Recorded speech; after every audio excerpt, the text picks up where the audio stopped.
બેટા પપ્પાને આજે ઘણું કામ છે એટલે મોડું થયું છે. મને ખબર છે આજે તારો બર્થડે છે. સાંભળ ને, મારે ટ્રેન પકડવાની છે તો હું ભાગું ફટાફટ, નહીં તો છૂટી જશે.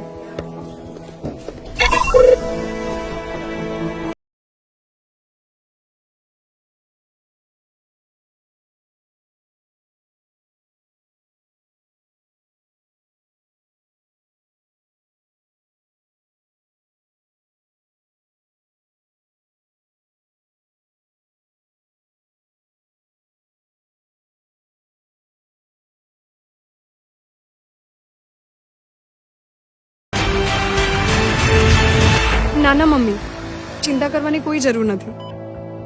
જયની સારવાર હોસ્પિટલમાં શરૂ કરાવી દીધી છે. એ તો 108 એકદમ સમય પર આવી ગઈ, એટલે આજે જય સુરક્ષિત છે.